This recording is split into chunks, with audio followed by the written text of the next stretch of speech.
صباح الخير حبايبي، كيفكم؟ بتمنى انكم بخير. فيديو اليوم راح اوريكم مشتريات كتير كيوت انا اشتريتها، وبدون ما اطول المقدمة يلا نبدأ.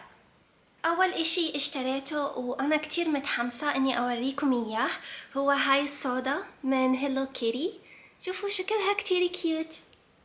I think إنها بطعم التفاح وفيها جيلي بوبا. رقم 2 هم علبتين صار لي فترة عم بفكر إذا أشتريهم أو لا. عم بفكر فيهم من شهر 7 بس حسيت إنه أنا متحمسة لهم كتير اشتريتهم. هدول هم. ما بعرف بصراحة شو أحط فيهم، إذا عندكم فكرة احكولي. هذا تشارلي، البنت ما بعرف مين هي، نسيت لأنه صار لي فترة ما عم بشوف الكرتون، بس بحسهم كتير كيوت مع بعض، على ما أظن إنه هم إخوان. هاي أخته صح؟ ما بعرف، حدا يذكرني بالتعليقات. خلوني أوريكم تليفوني كتير كيوت بيجنن عن جد. هو جالاكسي زي فليب 7. وشوفوا شوفوا ما أحلاه.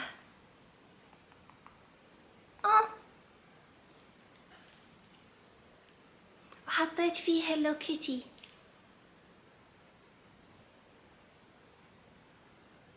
بتخيل حالي وانا بحكي فيه، بحس كتير كيوت، وحبيت التصميم تبع الكفر على اساس انه هو قديم ومن ايام التسعينات.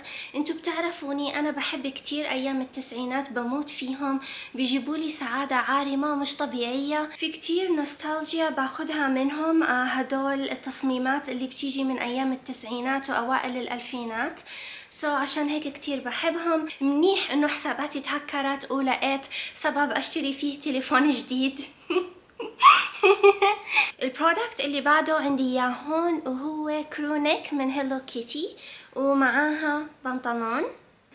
شوفوا هيلو كيتي اللي عليها كتير كيوت، وشوفوا البو اللي عليها كمان بينك وجليتري. حسيت شكلها كتير ادورابل. عليها كتابات باللون الاحمر، مكتوب عليها هيلو كيتي. انا بصراحة كتير بحب اللون الاحمر والزهري مع بعض. الاحمر والزهري هما الواني المفضلة، حبيتها كتير. خلوني اجربها واوريكم شكلي فيها.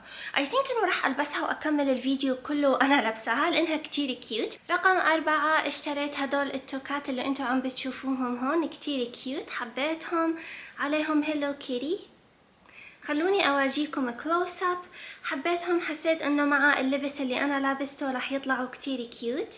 واخر شيئين اشتريتهم هم ملابس كمان. اشتريت لبس من يونيكلو للاوفيس. كتير حبيت اللبس، رح اوريكم اياه. هو عبارة عن تنورة قصيرة، ورح البس معاها هذا الهيلا هوب، ما بعرف اذا اسمه بالعربي هيلا هوب، نسيت، بس هدول الستوكينج اللي لونهم اسود، ومن فوق بيكون قميص ازرق ومعاه هذه السويتر الزهرية، وفوقهم رح احط جاكيت رمادي اللي انتو عم بتشوفوه. بحس شكلهم كتير كيوت مع بعض، بصراحة متكسلة اني اجربهم.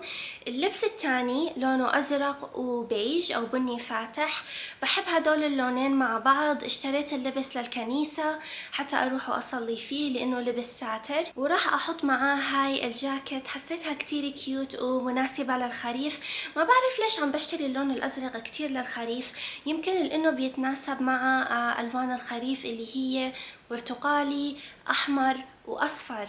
بحس الازرق كتير بيكون حلو معاهم.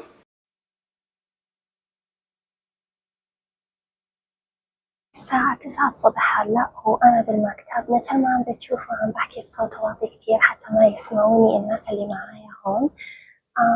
كتير ناس عم بتمر، أتمنى إني ما أنمسك وحدا يشتكي علي. هاي هي الكافي تبعتي اليوم مثل ما عم بتشوفوا.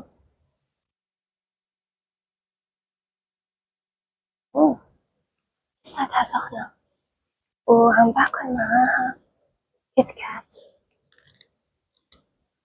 أسوأ فطور صباح.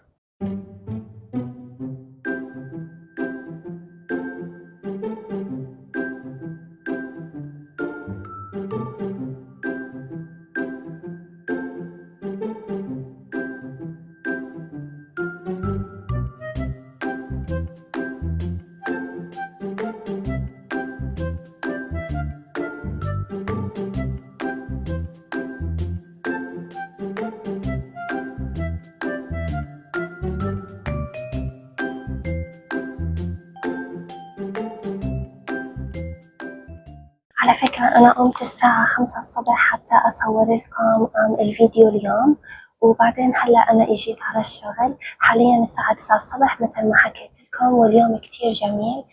اليوم مش مشمس. أنا بصراحة مش من النوع اللي بيحب الشمس كتير، لكن ما بعرف، ماشي حاله. والجو كتير دافي وخريفي، مش إنه دافي كتير بس إنه دافي بالنسبة للخريف. شوفي كمان ما بظن إنه ضل في أي إشي حتى أوريه هلأ. راح أحكي إنه خلص الفيديو. شكرا كتير لإنكم تابعتوا فيديو اليوم حبايبي. راح أشوفكم بالفيديو الجاي. بحبكم كتير كتير وبتمنى لكم يوم سعيد. باي.